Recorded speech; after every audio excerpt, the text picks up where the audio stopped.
సీతామనోరాజ్య ప్రియ సార్వభౌమా శ్రీరామ సీతారామా.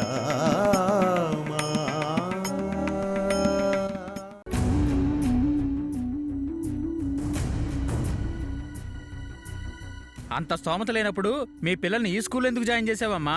మీ స్థాయికి తగ్గట్టు వేరే స్కూల్లో జాయిన్ చేసుకోవచ్చు కదా.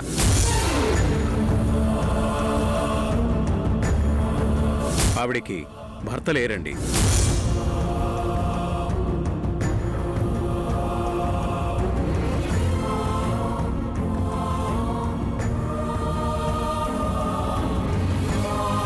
మెడలో తాళుంది అంటే భర్త వదిలేశాడనమాట.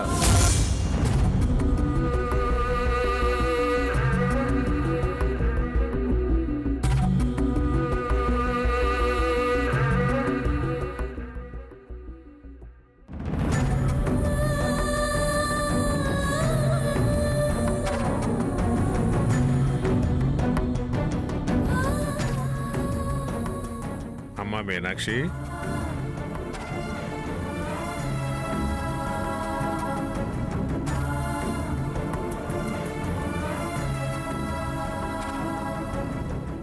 ఏం చేద్దాం అనుకుంటున్నావమ్మా?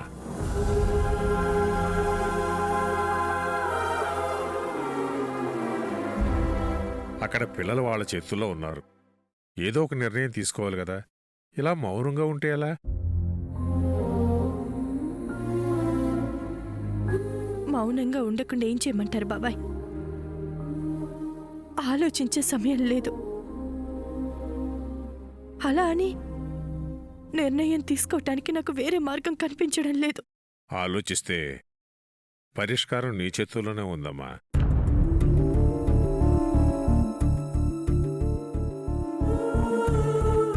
నేనేం చేయగలను బాబాయ్? చేయగలవు. నువ్వు తలుచుకుంటే పిల్లల్ని బయటికి తీసుకురాగల మార్గం ఒకటి ఉందమ్మా. ఏంటి బాబాయ్ అది? నీ భర్త వాసుదేవ్.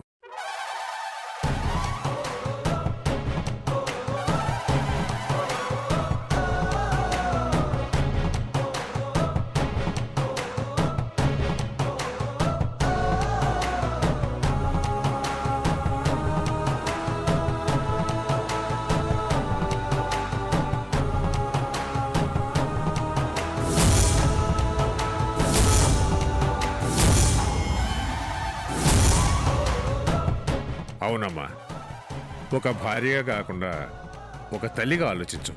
నీ పిల్లలు క్షేమంగా బయటపడాలి అంటే నువ్వు నీ భర్త సాయం కోరడం కన్నా మరో మార్గం కనిపించడం లేదు.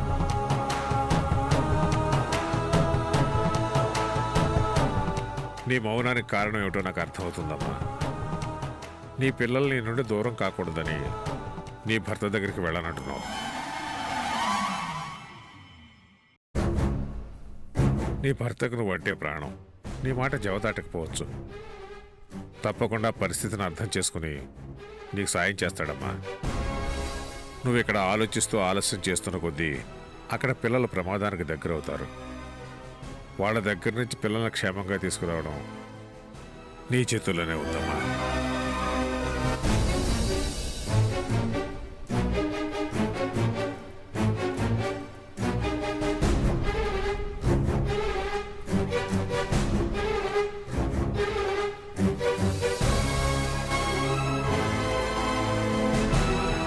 నువ్వు ఇక్కడ ఆలోచిస్తూ ఆలస్యం చేస్తున్న కొద్దీ అక్కడ పిల్లలు ప్రమాదానికి దగ్గరవుతారు.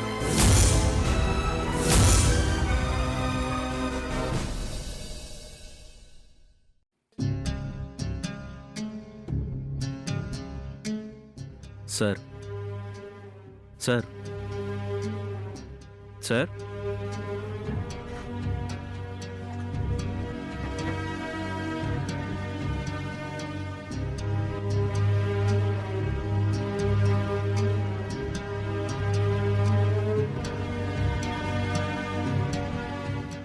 కాఫీ తీసుకోండి సార్.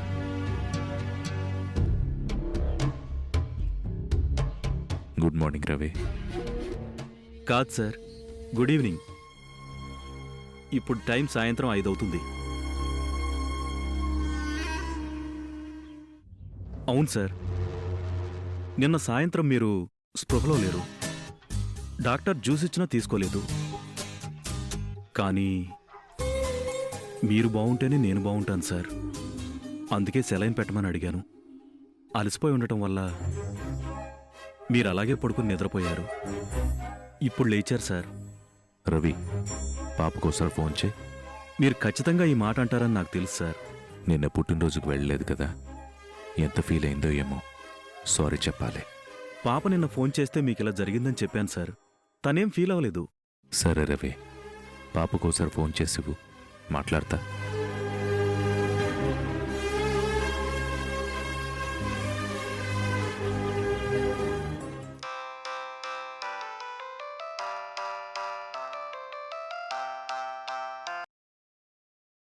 హలో. హలో సార్, ఒకసారి అనూకిస్తారా? తనతో మాట్లాడాలి. నువ్వు తర్వాత ఫోన్ చేయి బాబు. అది కాదు సార్, నిన్న పాప పుట్టినరోజుకి రాలేకపోయానని మా సార్ ఫీల్ అవుతున్నారు. ఒకసారి తనకు ఫోన్ ఇస్తే. మేము వేరే టెన్షన్లో ఉన్నాం బాబు. పాప ఇంకా స్కూల్ నుంచి రాలేదు, తర్వాత ఫోన్ చేయండి. టైం 5 అయింది. స్కూల్ 3:30కే వదిలేస్తారు కదా సార్. ఇంకా పాప రాకపోవడం ఏంటి? ప్రశ్నలతో విసిగించకండి, తర్వాత ఫోన్ చేయి బాబు.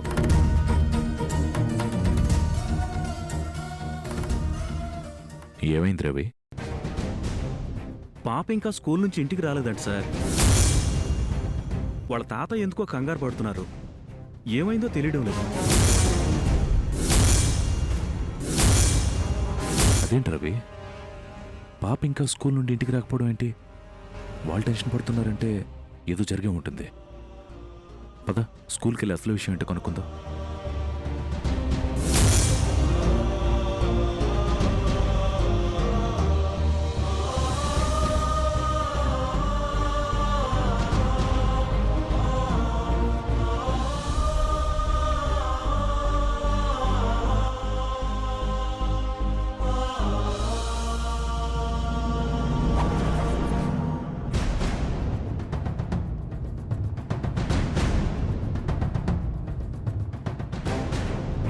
వాచ్మ్యాన్,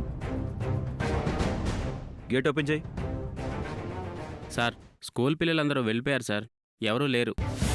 ఏయ్, మేము అడక్కముందే చెప్తున్నావేంటి స్కూల్ పిల్లల గురించి? అంటే మీరు వచ్చింది స్కూల్ పిల్లల గురించే కదా sir.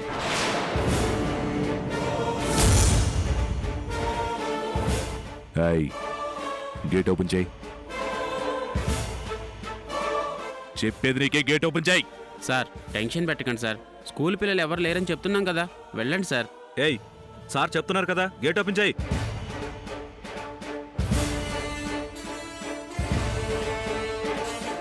Sir sir sir sir sir sir principal గారు ఎవరిని లోపలికి రానివ్వద్దన్నారు సార్. ఎందుకు? ఏమో సార్, సార్ చాలా టెన్షన్గా ఉన్నారు. ఏయ్, టెన్షన్ ఎందుకు? ఏం జరిగింది? అది మర్యాదగా చెప్పు. సార్, స్కూలుకు సంబంధించిన బస్ని పిల్లలతో సహా ఎవరో కిడ్నాప్ చేశారు సార్.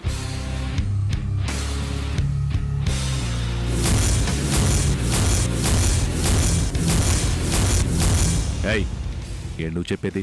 అవును సార్, అందుకే ప్రిన్సిపల్ గారు ఎవరిని లోపలికి పంపించొద్దన్నారు. సార్, పాప రోజు స్కూల్కి నడుచుకుంటూ వస్తుంది సార్. వ్యాన్లో వెళ్ళే అవకాశమే లేదు. ఏ పాప గురించి అడుగుతున్నారు సార్? అను. సార్, ఈరోజు ఆ పాప కూడా అదే వ్యాన్ ఎక్కింది సార్.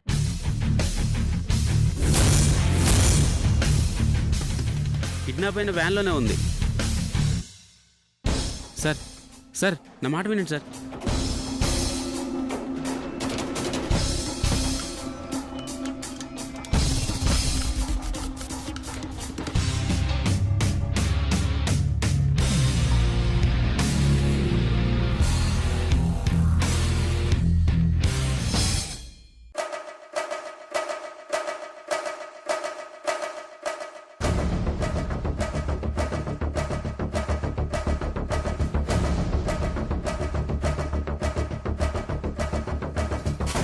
మీరు మీ స్కూల్లో చదువుకున్న పాప మాకు బాగా కావాల్సిన పాప సార్.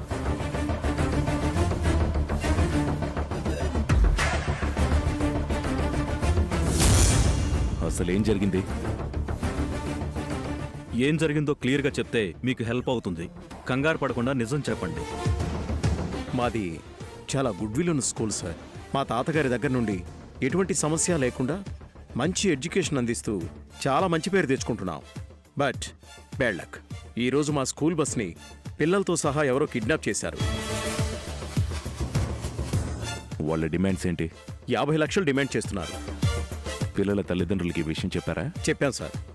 వాళ్ళ స్థాయికి తగినట్టు వాళ్ళు మనీ అరేంజ్ చేస్తామని చెప్పారు. కిడ్నాపర్స్ ఏ నెంబర్ నుండి కాల్ చేస్తున్నారు? ఆ నెంబర్ ఆన్లో ఉండడం లేదు సార్. ఫోన్ మాట్లాడిన వెంటనే స్విచ్ ఆఫ్ చేస్తున్నారు. పర్లేదు, నెంబర్ చెప్పండి. రవి, నెంబర్ నోట్ చేసుకో. చెప్పండి. 939716. కిడ్నాప్ అయిన బస్సు నెంబర్, డ్రైవర్ నెంబర్ కూడా చెప్పండి.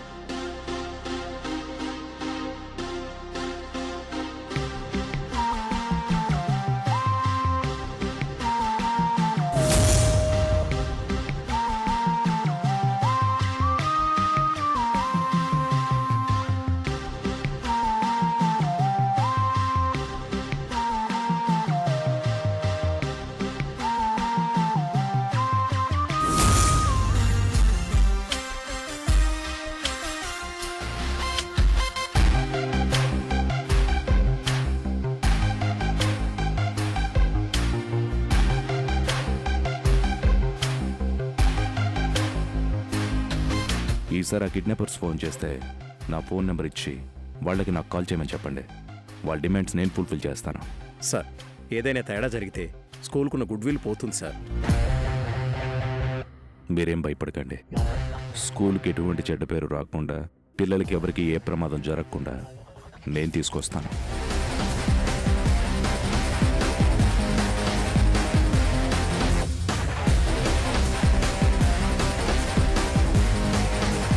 ఆ పిల్లల్లో నాకెంతో ఇష్టమైన అను కూడా ఉందన్న విషయం మర్చిపోకండి.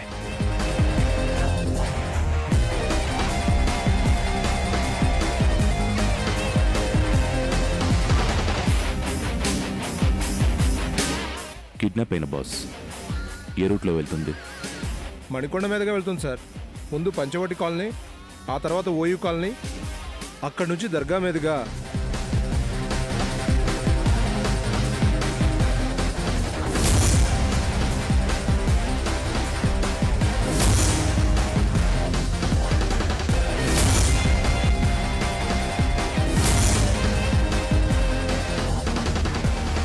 నా ఉద్దేశం ప్రకారం ఖచ్చితంగా అటే వెళ్ళి ఉంటారు సార్. మీరేం టెన్షన్ పడకండి. కిడ్నాపర్స్కి మాత్రమే నా ఫోన్ నెంబర్ ఇచ్చి కాల్ చేయమని చెప్పండి. నేను చూసుకుంటాను. ఎట్టి పరిస్థితుల్లో ఈ విషయం పోలీసులకు తెలియకుండా చూసుకోండి. లేదు సార్, పోలీసులకు ఇన్ఫార్మ్ చేయలేదు. గుడ్. రవి, పద. సార్ని చూస్తుంటే ఖచ్చితంగా పిల్లల్ని కాపాడి తీసుకొస్తారనిపిస్తుంది సార్.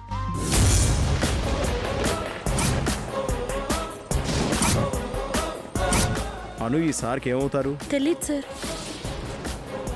రోజు పాప కోసం స్కూల్కి వచ్చి వెళ్తారు సార్. పాప అంటే తనకి ప్రాణం సార్.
ఏం చేద్దాం సార్?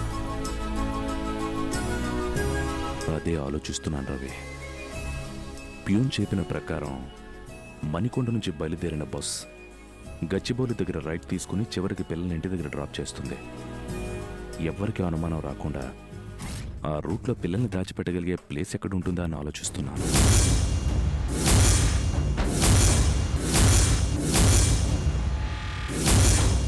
పిల్లల్ని డ్రాప్ చేసేవాడైతే ఆ రూట్లో వెళ్తాడు సార్. కిడ్నాప్ చేసిన వాడు ఆ రూట్లో ఎందుకు వెళ్తాడు సార్? ఖచ్చితంగా అదే రూట్లో వెళ్తారు రవి. ఎందుకంటే నీలాగే అందరూ ఆలోచిస్తారు కాబట్టి, వాళ్ళ అటెన్షన్ని డైవర్ట్ చేయటానికి. ఇంకో విషయం ఏంటంటే, ఈ కాలంలో పిల్లలందరూ చాలా షార్ప్గా ఉంటారు. ఒక్కసారి రూటు మారిందని తెలిస్తే వెంటనే గొడవ చేస్తారు. డ్రైవర్ అంకుల్, బస్ ఏంటి వేరే రూట్లో వెళ్తుంది? మణికొండ నుంచి బయలుదేరిన బస్ సిటీ అవుట్స్కట్స్ దాటడానికి కనీసం గంట పడుతుంది. ఈలోగా పిల్లలు గొడవ చేస్తే వాళ్ళకే ప్రమాదం. అందుకే అదే రూట్లో వెళ్ళి ఎవరికి అనుమానం రాని ప్లేస్కి వెళ్తారు. ఆలోచిస్తే మీరు చెప్పిందే నిజమనిపిస్తుంది సార్. అయితే పిల్లల్ని కిడ్నాపర్స్ ఎక్కడికి తీసుకెళ్ళుంటారో మనకెలా తెలుస్తుంది సార్? గచ్చిబౌలి నుండి స్ట్రైట్గా వెళ్తే ముంబై హైవే వస్తుంది. చెక్ పోస్టులు ఉంటాయి కాబట్టి అటు వెళ్ళే సాహసం చేయరు. రైట్ తీసుకుంటే మళ్ళీ సిటీలోకి ఎంటర్ అవుతారు. సో ఆ రిస్క్ కూడా తీసుకోరు. ముంబై హైవే రాకముందు అల్యూమినియం ఫ్యాక్టరీ దగ్గర లెఫ్ట్ తీసుకుంటే వెంటనే సిటీ అవుట్స్కట్స్ దాటుతారు.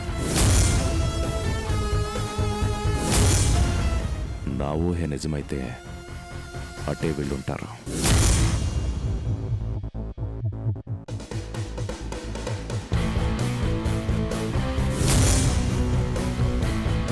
మరేం చేద్దామంటారు? అదే రూట్లో వెళ్ళే ప్రయత్నం చేద్దాం రవి. ఇంకో విషయం ఏంటంటే, మనతో పాటు కిడ్నాపర్స్ డిమాండ్ చేసిన డబ్బు తీసుకెళ్ళాలి. కార్తీ,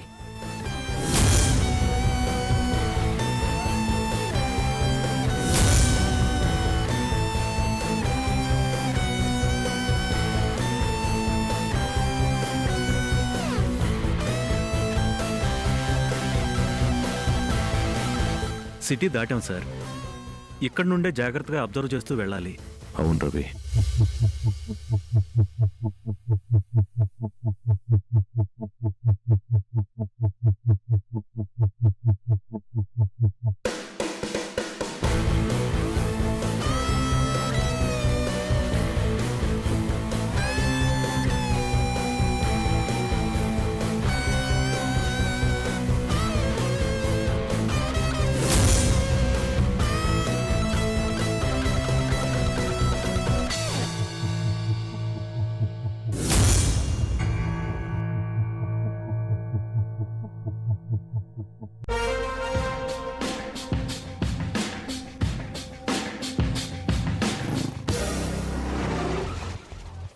రవి, కారాపు. ఏమైంది సార్? ఒక్క నిమిషం రవి.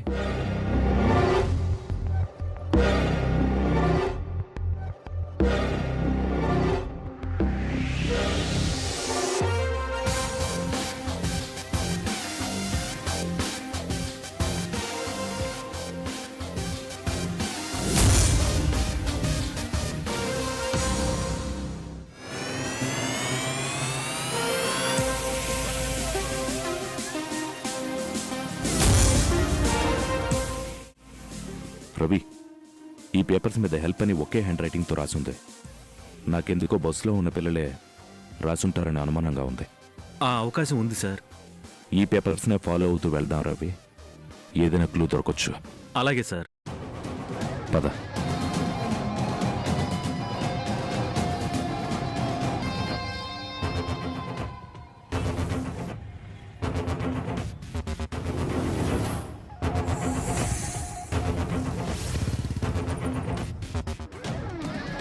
సార్, ఇక్కడ నుంచి పేపర్స్ ఏమీ కనిపించడం లేదు సార్. ఏం చేద్దామంటారు? సడన్గా పేపర్స్ ఆగిపోయాయంటే ఏదో జరిగి ఉంటుంది రవి. అలాగే కొంచెం ముందుకు పోని. అలాగే సార్.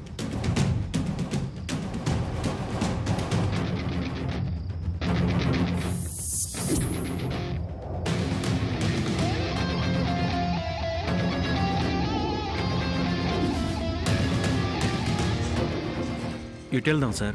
స్ట్రైట్గా వెళ్దామా? నో రవి, స్ట్రైట్గా వెళ్తే హైవే, చెక్ పోస్ట్ ఉంటుంది. సో అక్కడికి వెళ్ళే అవకాశం లేదు. లెఫ్ట్కి వెళ్తే అవుటర్ రింగ్ రోడ్, చెక్ పోస్ట్తో పాటు పోలీస్ పెట్రోలింగ్ ఉంటుంది. సో అక్కడికి కూడా వెళ్ళరు. రైట్కి పోని. Okay sir.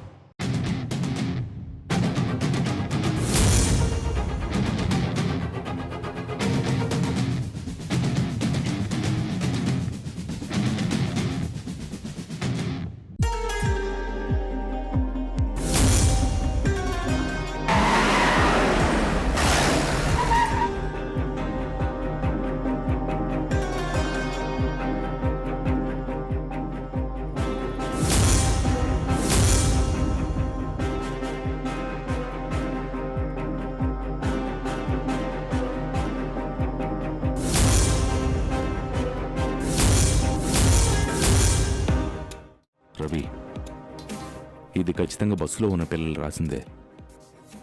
కిడ్నాపర్స్ ఈ రూట్లోనే వెళ్ళుంటారా? ఈ రూట్లో వెళితే అడవి వస్తుంది సార్.